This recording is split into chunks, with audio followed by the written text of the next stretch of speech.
Pembelajaran tatap muka di Kabupaten Buleleng sudah mulai diberlakukan 100% di hampir satuan pendidikan mulai hari ini, 10 Januari 2022.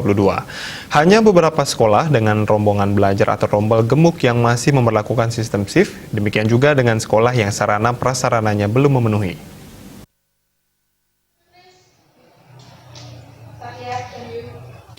Dari pemantauan di SMP Negeri 1 Singaraja Buleleng, aktivitas pembelajaran sudah dilakukan 100%.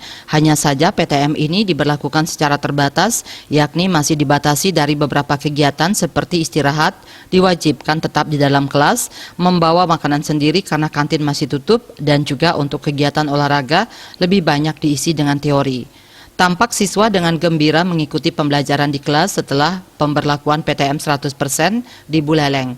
Siswa senang karena bisa bertemu dengan teman-temannya. Kepala Dinas Pendidikan, Pemuda dan Olahraga Kabupaten Buleleng, Made Astika mengaku, sudah banyak sekolah yang menerapkan PTM 100% mulai hari ini.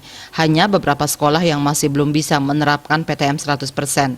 Itu dikarenakan rumbel, sekolah gemuk, dan juga sarana prasarana sekolah yang belum mendukung, sehingga PTM masih dengan sistem shift.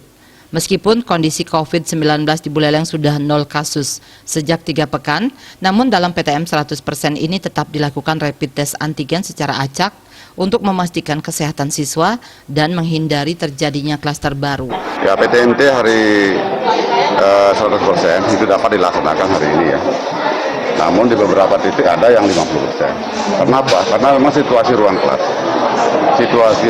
Dan ada ketentuan prototipe ya. Prototipe yang 30 dengan termasuk jarak tempat duduk mereka. Jadi pada prinsipnya adalah 100% sudah dapat dilaksanakan. Nanti di dalam pelaksanaannya, sebagaimana apa yang kita ketahui bersama saat ini, kita akan melakukan uji sampel, ya, rapid test terkait dengan nantinya kalau ada indikasi-indikasi yang sifatnya mengarah kepada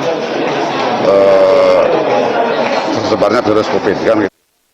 Pengawasan siswa dalam PTM 100% ini juga dilakukan agar tidak terjadi kerumunan dengan membagi siswa yang masuk sekolah melalui beberapa gerbang. Komang Yuda, Bali TV.